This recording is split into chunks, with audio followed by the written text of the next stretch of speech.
கர்த்தருடைய பரிசுத்த நாமத்துக்கு மகிமை உண்டாவதாக. என் பேர் அகஸ்டின், அன்னமங்கலத்துலேருந்து வரேன், பெரம்பலூர் பக்கம். நான் ஒர்க் பண்ணுறது இந்தோனேஷியாவில் ஒர்க் பண்ணிகிட்ருக்கேன். ஜூலை மாதம் ஃபஸ்ட் வீக்கில் எனக்கு காலில் சின்ன அடிபட்டு எனக்கு ப்ரெஷர் அதிகமாக 225 இருந்தது. பல்ஸு 130 இருந்தது. நைட்டு 11 மணிக்கு எனக்கு உடம்பு ரொம்ப முடியாமல் போய் மூச்சு விட முடியாமல் மூச்சு திணறல் ரொம்ப கஷ்டப்பட்டு ஃப்ரெண்டு சொல்லி ஆஸ்பத்திரிக்கு கூப்பிட்டு போனோம். 3 ஆஸ்பத்திரிக்கு கூப்பிட்டு போயிட்டு எனக்கு முடியாதுன்னு சொல்லிட்டாங்க டாக்டரு, சீரியஸ் கண்டிஷனில் இருக்குன்ட்டு.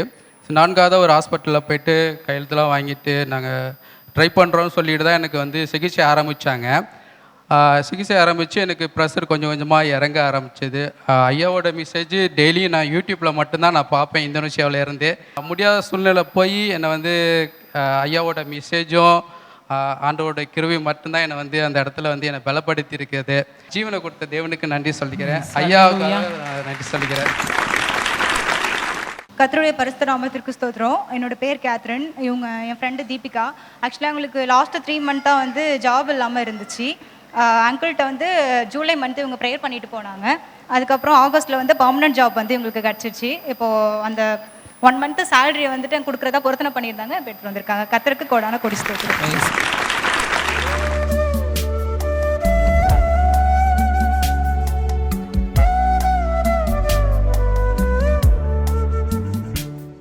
கிறிஸ்துவுக்குள் மிகவும் பிரியமான எனதருமை சகோதர சகோதரிகளே, நம்மை சிருஷ்டித்தவரும் நம்மை உண்டாக்கினவரும் நம்மை ஒருபோதும் மறந்து போகாதவருமாகிய இயேசு கிறிஸ்துவின் இணையற்ற நாமத்தினாலே உங்கள் எல்லாரையும் வாழ்த்தி ஆசீர்வதிக்கிறேன். அல்லேலூயா.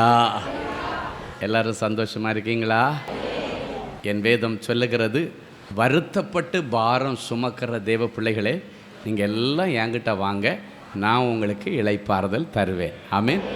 இன்றைக்கு நம்மை ஆசீர்வதிக்கும்படி பரலோகத்திலிருந்து நம்ம அப்பா கொடுத்தனுப்பி இருக்கிற மங்கள வார்த்தையின் ஆகாரம் மத்தேயு எழுதின சுவிசேஷம் 15ஆம் அதிகாரம் 30வது வசனம் இப்படியாய் சொல்லுகிறது. வாசிப்போமா? அப்பொழுது சப்பானிகள், குருடர்கள், ஊமையர்கள், ஊனர்கள் முதலிய அநேகர் திரளான ஜனங்கள் கூட்டிக் கொண்டு இயேசுவினிடத்தில் வந்து அவர்களை அவர் பாதத்திலே வைத்தார்கள். அவர்களை அவர் சொஸ்தப்படுத்தினார். அப்பொழுது சப்பானிகளும் குருடரும் ஊமையர்களும் ஊனர்களும் அநேக பாதிப்புகளிலே இருக்கிறவர்களையும் திரளான ஜனங்கள் அழைத்து கொண்டு வந்து இயேசுவின் பாதத்திலே வைத்தார்களாம். ஆண்டவருடைய பாதத்தில் வந்த அத்தனை பேரையும் ஆண்டவர் சுகமாக்கினார். அவர்களுக்கு ஆகாரம் கொடுத்தார். அவர்களுக்கு தேவையானதை எல்லாம் கொடுத்து அனுப்பினார். ஆண்டவருடைய பாதத்தில் விழுந்த சிலருக்கு என்னெல்லாம் நடந்துச்சு, அவருடைய பாதத்தில் விழுந்த ஒரு சிலரை பற்றி மட்டும் சொல்லி உங்களை ஆசீர்வதிக்க விரும்புகிறேன்.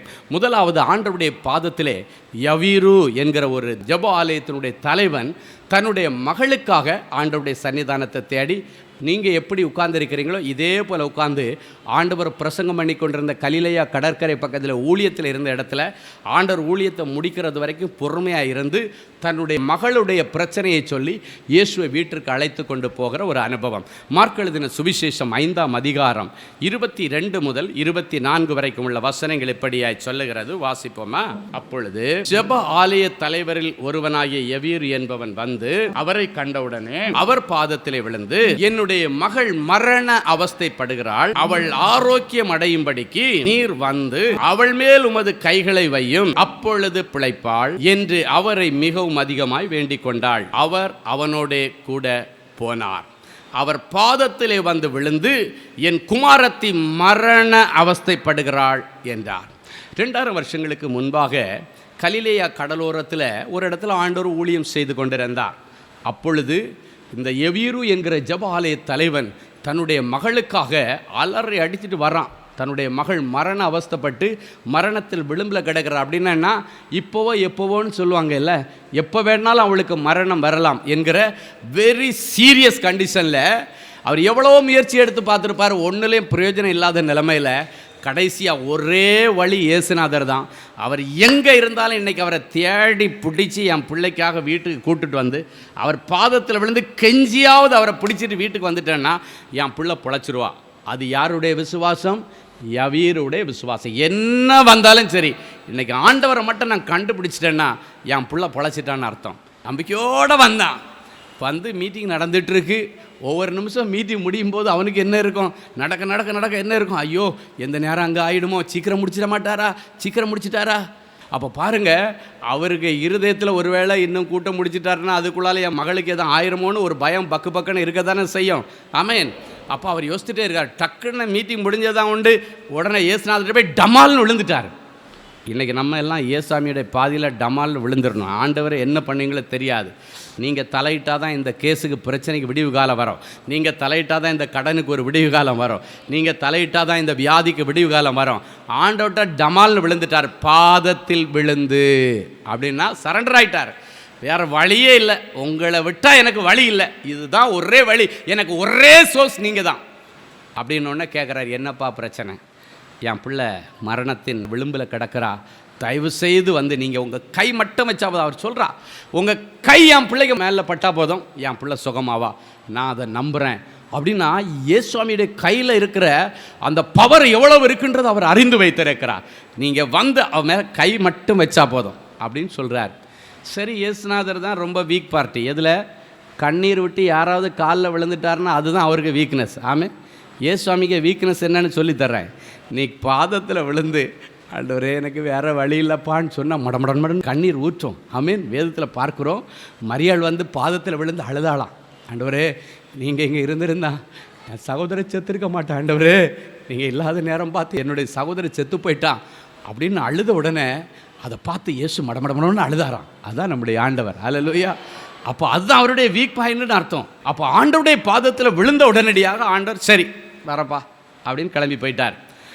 இதுக்கிடையில் டென்ஷன் எப்படி இவர் பயந்தாரோ, நான் அஞ்சினது எனக்கு நேரிட்டதுன்னு யோபு சொன்ன மாதிரி யவீர் அஞ்சினது மாதிரி போகிறதுக்குள்ளார ஏதாவது ஆகிடுமோன்னு ஒன்று திடீர்னு ஒரு கூட்டம் வந்து சொல்லுது, போதகரை வருத்தப்படுத்த வேண்டாம், உம்முடைய மகள் மரித்து போய்விட்டாள். எப்படி இருக்கும் யவீருக்கு? அப்படியோ கஷ்டப்பட்டு அவரை கூப்பிட்டுட்டு வழியில் வந்து எப்படியாவது கொண்டு போய் சேர்த்துடலான்னு பார்த்தா அதுக்குள்ளால் எப்படி ஆயிடுச்சேன்னு ஒன்று இயேசுவாமி சொன்னார், உன் மகள் மரிக்கவில்லை, நீ பயப்படாத.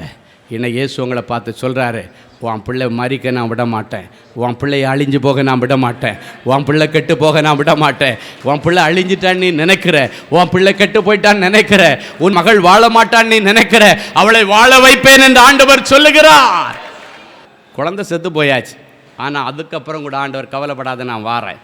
என்ன இயேசுவாமி உங்கள் கூட வர போகிறார். உங்கள் வீட்டில் செத்து போன ஆசீர்வாதங்கள் உயிர்ப்பிக்கப்பட போகிறாது. இழந்து போன சகலத்தையும் திருப்பிக் கொள்ளப் போகிறீர்கள். உறவுகளாக இருக்கலாம், பணமாக இருக்கலாம், செல்வங்களாக இருக்கலாம், எல்லாவற்றையும் உயிர்ப்பித்து கொடுக்க என் இயேசு இன்றைக்கு உங்களோடு வருகிறார். ஆமென். நேராக போனார். எல்லாரும் உட்காந்து அழுதுட்டு இருக்கிறாங்க. அந்த அறைக்குள்ளே போய் ஒரே வார்த்தை தான் சொன்னார், தலிதா கூமி. அப்படின்னா என்ன அர்த்தம் தெரியுமா? சிறு பிள்ளையே எழுந்துரு என்று அர்த்தம். அவ்வளோதான். அடுத்த நிமிஷத்தில் அவள் எழும்பி உயிரோட உட்கார்ந்திருந்தா. ஆமேன். என் அன்பு சகோதரனே சகோதரி, இன்னைக்கு இயேசுவாமி உங்களை பார்த்து சொல்கிறாரு, இப்படிப்பட்ட அற்புதத்தை கர்த்தர் இன்றைக்கு உங்கள் குடும்பத்தில் செய்ய போகிறார், உங்கள் பிள்ளைகளுடைய வாழ்க்கையில் செய்ய போகிறார். ஆவிக்குரிய வாழ்க்கையில பாவம் செய்து உன் பிள்ளை மரித்து போயிருக்கலாம், இல்லாவிட்டால் உடைய பிள்ளையுடைய சரீரத்தில் ஏதோ ஒரு உறுப்பு செத்து போன நிலைமையில் வந்திருக்கலாம். இன்றைக்கு எந்த பிரச்சனையாக இருந்தாலும் உங்களை தொட்டு சுகமாக்குகிற ஆண்டவர் இன்றைக்கு உங்கள் மத்தியில் எழுந்தருளி இருக்கிறார். நீங்களும் உங்கள் பிரச்சனையை இயேசுகிட்ட சொல்லி இன்றைக்கி விடுதலை வாங்கலான்னு இருக்கிறீங்க. எவீரு அன்னைக்கு எப்படி வந்து என்ன டென்ஷனில் வந்து விழுந்தானோ அதே போன்ற டென்ஷனில் தான் நீங்கள் விழுந்திருக்கிறீர்கள். எனவே இன்றைக்கு இயேசு சொல்லுகிறார், கர்த்தரிடத்தில் அடைக்கலமாய் வந்து விழுந்த உங்களுக்கு அவரால் நிறைவான பலன் உண்டாகும். ஹல்லேலூயா. முன்னாடி நாங்கள் பெங்களூரில் 3 நாள் மீட்டிங். அதில் குறிப்பாக எதுக்கு சொல்கிறேன்னா, ஆண்டவருடைய பாதப்படியில் ஒருத்தன் கண்ணீரோடு வந்து விழுந்தா அந்த கண்ணீரை எப்படி கேட்ட ஆண்டவர் ஆக்ஷன் உடனடியாக எடுக்கிறார். உங்களுக்கு இன்றைக்கி அப்படிப்பட்ட இம்மீடியட் ஆக்ஷன் நடக்கும். அதுக்கு தான் சொல்கிறேன்.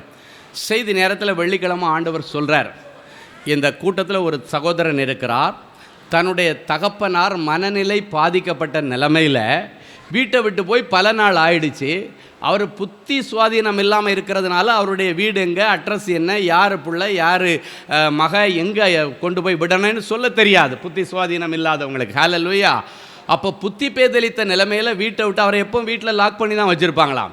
வீட்டை விட்டு வெளியேறின தகப்பன் கிடைக்கலையேன்னு கண்ணீரோடு வந்திருக்கிற மகனே இயேசுவாமி சொல்கிறாரு, உங்கள் அப்பா வீட்டை விட்டு போய் பல நாள் ஆச்சு, அவர் புத்தி பேதலித்த நிலைமையில் போயிருக்கிறபடினாலே அவர் வீட்டுக்கு வர்றதுக்கு வாய்ப்பில்லை, செத்துட்டாரா உயிரோடு இருக்கிறாரா எல்லா இடத்துலையும் தேடியாச்சுன்னு கண்ணீரோடு வந்திருக்கிற இயேசு சொல்லுகிறார், நீ என்ன பர்பஸுக்காக இன்றைக்கு இந்த கூட்டத்தில் வந்து உட்கார்ந்தியோ அதுக்கு உனக்கு பலன் கிடைத்து விட்டது.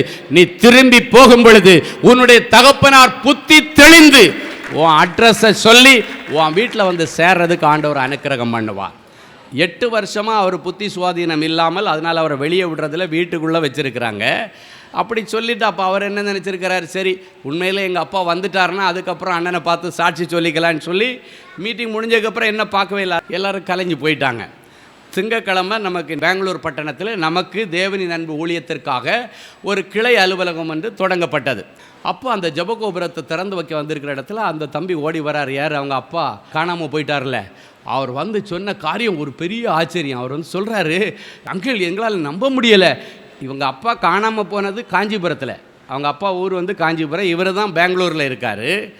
இவரை தேடுறவங்க எல்லாம் இங்கே காஞ்சிபுரம் சைடு இந்த சைடெல்லாம் ஃபுல்லாக கிட்டத்தட்ட எத்தனையோ நாள் தேடிட்டாங்க, கம்ப்ளைண்ட் பண்ணியாச்சு, எல்லாம் பண்ணியாச்சு, ஆனால் என்னன்னு கண்டுபிடிக்க முடியலை.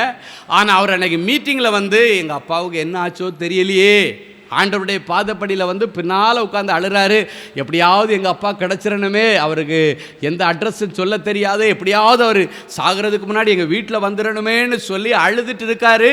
எனக்கு தெரியாது, கூட்டத்தில் யாருக்கும் தெரியாது இப்படி ஒரு சகோதரர் வந்திருக்கிறார், ஆனால் ஆண்டவருக்கு தெரியும். உங்கள் பிரச்சனை எல்லாருக்கும் என்னன்றது ஆண்டவருக்கு தெரியும்.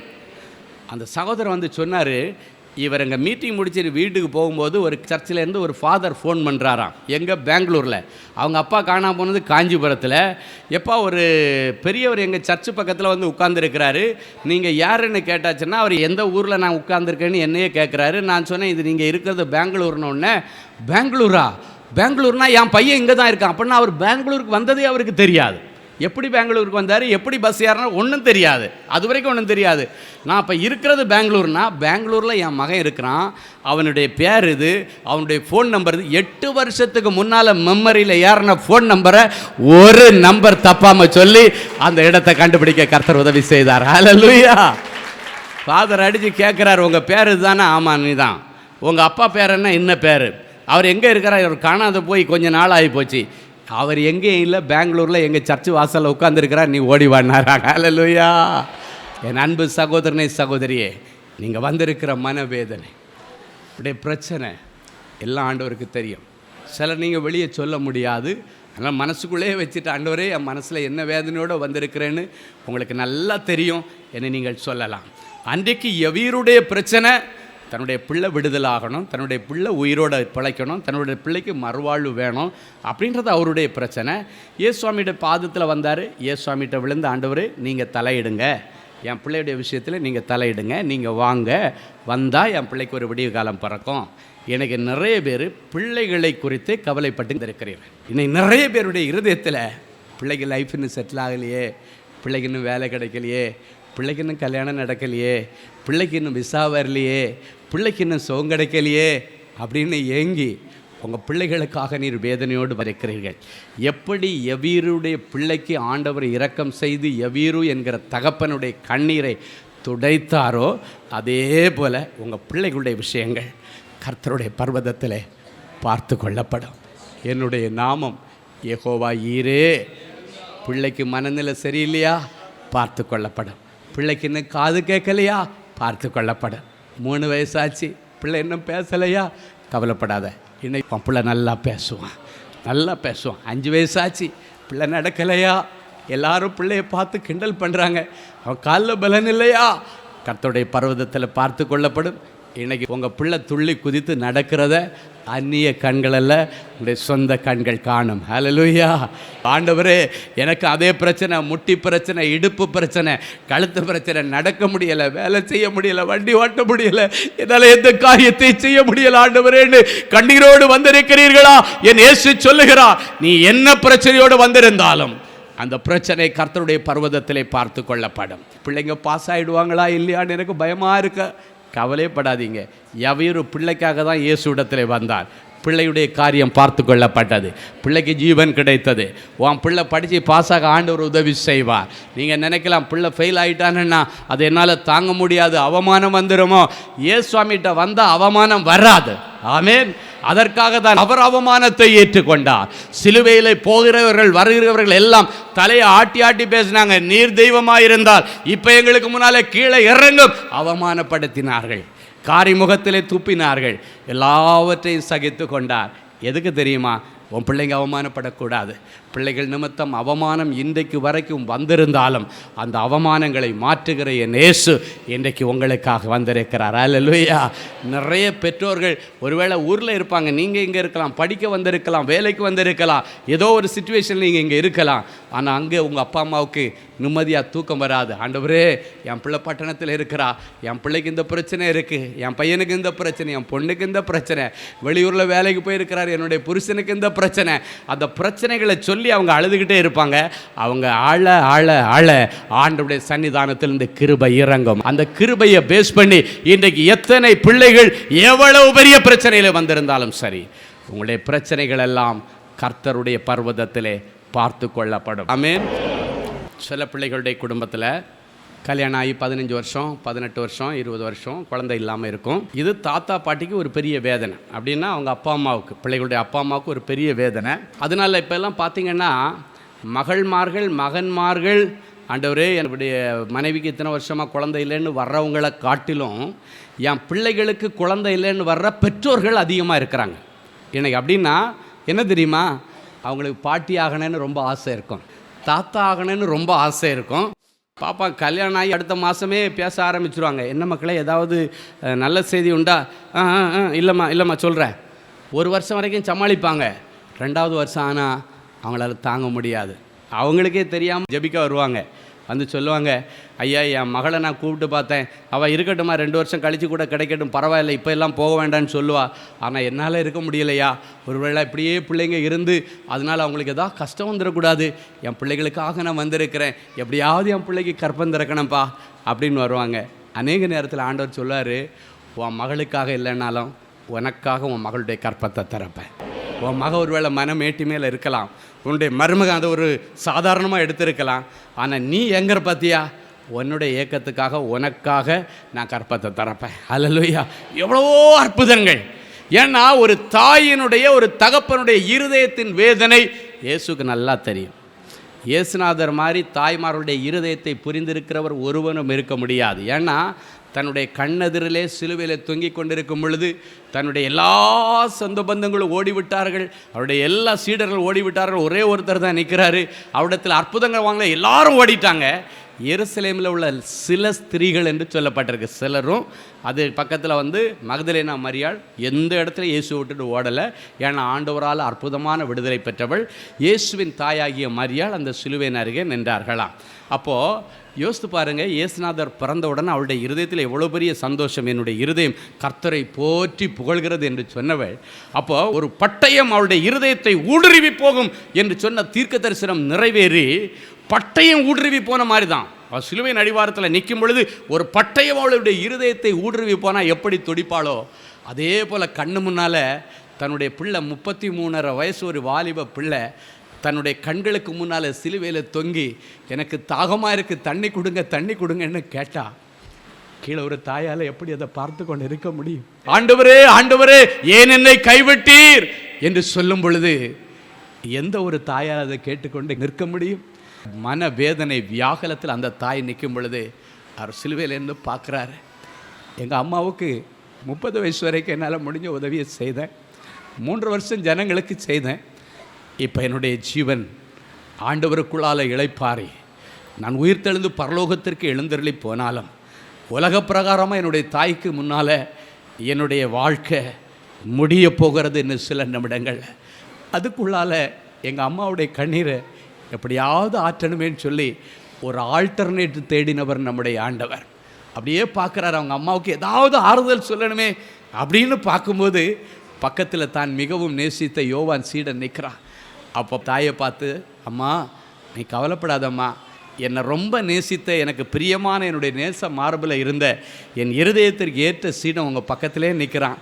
இன்னிலிருந்து நான் ஒரு மகனாக இருந்து செய்ய வேண்டிய கடமைகள் எல்லாம் அவன் உங்களுக்கு செய்வான், அவனை உங்களுக்கு ஒரு பிள்ளையாக நான் கொடுக்குறேன்னு சொல்லி கடைசி நிமிஷத்திலும் தன்னால் எந்த அளவுக்கு தாய்க்கு ஆறுதல் சொல்லி ஏற்பாடு செய்தவர் நம்முடைய ஆண்டவர். அதே போல் சீடனை பார்த்து சொன்னார், அப்பா நான் இந்த உலகத்தில் கண்ணை மூடி பரலோகத்துக்கு போனாலும் நீ எங்கள் அம்மாவை உன்னுடைய அம்மா மாதிரி பார்த்துக்கோ, இது உன்னுடைய தாய் என்று சொல்லி தாய்மாருடைய கண்ணீரை துடைக்கிறதுல கடைசி வரைக்கும் அவர் உண்மையாக இருந்தார். இன்றைக்கு தாய்மார்கள் அநேகம் பேர் வந்திருக்கிறீர்கள், தாய்மை அடையக்கூடிய சூழ்நிலையில் நிறைய பேர் வந்திருக்கிறீர்கள். எனக்கு தாய்மை வேண்டும், எனக்கு ஒரு பிள்ளை வேண்டும் என்று ஏங்கி வந்திருக்கிறீர்கள். உன்னுடைய இருதயம் துடிக்கிறது என் இயேசுவுக்கு தெரியும், உன்னுடைய குடல்களும் உன்னுடைய கற்பமும் துடிக்கிறது இயேசுவுக்கு தெரியும். பிள்ளையின் நிமித்தம் நீ வடிக்கிற கண்ணீர் இயேசுவுக்கு தெரியும், ஒரு பிள்ளைக்காக நீ வடிக்கிற கண்ணீர் இயேசுவுக்கு தெரியும். எனவே இன்றைக்கு எத்தனை பேர் பிள்ளைகளுக்காக கண்ணீர் வடிக்கிறீர்களோ அத்தனை பிள்ளைகளுடைய எதிர்காலம் கர்த்தருடைய பர்வதத்திலே பார்த்து கொள்ளப்படும். எத்தனை பெற்றோர்கள் எனக்கு ஒரு பிள்ளை வேண்டும் என்று எதிர்பார்க்கிறீர்களோ இன்றைக்கு பரலோகத்தின் திரவியத்தை அந்த தாய்மாருடைய கற்பத்திலே ஆண்டவர் ஊற்றி உங்களை புத்திர பாக்கியத்தினாலே திருப்தி அடைய பண்ணுவார். அல்லேலூயா. அன்றைக்கு எவையருடைய மகள் வரவில்லை, அவளுடைய ஸ்தானத்தில் அப்பா வந்தார். ஆண்டவர் அந்த இடத்துல போய் அற்புதம் செய்தார், உங்களுக்கு அற்புதம் செய்வார். அன்பு சகோதரனே சகோதரி, இன்றைக்கு நீ தானாக இந்த இடத்துல வரவில்லை, என் இயேசு உன்னை அழைத்து கொண்டு வந்திருக்கிறார். நீண்ட நாட்களாக 4 சுவர்களுக்குள்ள விழுந்து கிடந்து, ஆண்டவனே இந்த அவமானத்துக்கெல்லாம் ஒரு விடிவு காலம் இல்லையப்பா, ஆண்டவரே இந்த கடன் பிரச்சனைகளுக்கெல்லாம் ஒரு முடிவே இல்லையா, ஆண்டவரே இந்த வியாதிக்கெல்லாம் ஒரு முடிவே இல்லையா என்று தேவ சமூகத்தில் கிடந்து அழுதீர்கள் அல்லவா? அந்த அழுகையின் பலன்தான் அற்புதத்தின் நாள். ஆண்டவரே உம்மை தேடி வந்திருக்கிற பிள்ளைகளுடைய வாழ்க்கையில் இனி ஒரு நன்மையும் குறைபடாது. இந்த வார்த்தைக்காக உமக்கு நன்றி. கர்த்தரிடத்திலே அடைக்கலமாய் வந்து விழுந்திருக்கிற உங்களுக்கு அவராலே நிறைவான பலன் என்று சொன்னீரே, உம்மிடத்திலே வந்து விழுந்திருக்கிற என் பிள்ளைகளுக்கு உம்மாலே இனி நிறைவான பலன் வரட்டும். 2000 வருஷங்களுக்கு முன்பாக சப்பானிகள், குருடர்கள், ஊமையர்கள், பேசாதவர்கள் அத்தனை பேரை நம்முடைய சமூகத்திலே கொண்டு வைத்தார்கள். அத்தனை பேரையும் சுகமாக்கி அவர்களுடைய தேவைகளை சந்தித்து கொடுத்தனுப்பின ஆண்டவருடைய கரத்திலே இந்த முழு குடும்பங்களையும் நான் ஒப்புக் கொடுக்கிறேன். இப்பொழுதும் என் பிள்ளைகளும் என்னென்ன வியாதிகளை சுமந்திருக்கிறார்களோ எல்லா வியாதிகளிலும் உம்முடைய தழும்புள்ள கரம் வைக்கப்பட்டதற்காக உமக்கு கோடான கோடி ஸ்தோத்திரங்களையும் நன்றி பலிகளையும் செலுத்துகிறோம். வேதனை நீங்கி சுகமாயிருக்கட்டும், வறுமை நீங்கி செழிப்பாயிருக்கட்டும், தரித்திரம் நீங்கி மிச்சம் பிடிக்கட்டும். என் பிள்ளைகளுக்கு தேவையான வேலை வாசல்களை திறந்து தருவீராக, வருமான வாசல்களை திறந்து தருவீராக, தொழில் வாசல்களை திறந்து தருவீராக, ஊழிய வாசல்களை திறந்து தருவீராக, படிப்பு வாசல்கள் திறக்கப்படுவதாக. இயேசுவின் நாமத்தினாலே பிள்ளைகளை ஆசீர்வதிக்கிறேன். எங்களுக்காக யாவற்றையும் செய்து முடித்த ஆண்டவரே, என் பிள்ளைகளுடைய கடன்களை அடைத்து முடிப்பீராக. அவமானங்களுக்கு முடிவு வரட்டும், தடைகள் உடைக்கப்படட்டும், கிருபை பெருகட்டும், வாழ்வு உண்டாகட்டும். பிள்ளைகளும் 100க்கு 100 மதிப்பெண்கள் அறுவடை செய்ய செண்டம் வாங்க உதவி செய்வீராக. தாங்கள் நாடின துறைமுகத்தில் அவர்களை கொண்டு போய் சேர்க்கிறார் என்கிற வசனத்தின் படியாக அவர்கள் விரும்பின கல்லூரியிலே, பள்ளிக்கூடத்திலே என் பிள்ளைகளை கொண்டு போய் சேர்ப்பீராக. அவர்கள் விரும்பின லாகாக்களிலே அவர்களுக்கு வேலையை கொடுத்து செட்டில் பண்ணுவீராக. நல்ல செட்டில்மெண்ட் கிடைப்பதாக. கிருபைக்கும் அன்புக்கும் என் பிள்ளைகளை ஒப்புக் கொடுக்கிறோம் இயேசுவின் மூலம் பிதாவே, ஆமேன். மும்பையில் குடும்ப ஆசீர்வாத கூடுகை. மும்பை தேவனின் அன்பு ஜெப கோபுரத்தில் டிசம்பர் மாதம் 16ஆம் தேதி செவ்வாய்க்கிழமை காலை 9 மணி முதல் பிற்பகல் 2 மணி வரை நடைபெறும். இக்கூடுகையில் சகோதரர் டி. ஸ்டீபன் அவர்கள் தேவ செய்தியை பகிர்ந்து கொள்வார்கள். நடைபெறும் இடம் நம்பர் 211 செகண்ட் ஃப்ளோர், ஷிட்டிட் eminence, Madhukunj society, first commercial entrance, Jangalmangal road, near Bhattipada, Bhandup west, Mumbai, Maharashtra 400078. மேலும் விவரங்களுக்கு தொடர்பு கொள்ள 044 24 54 7999.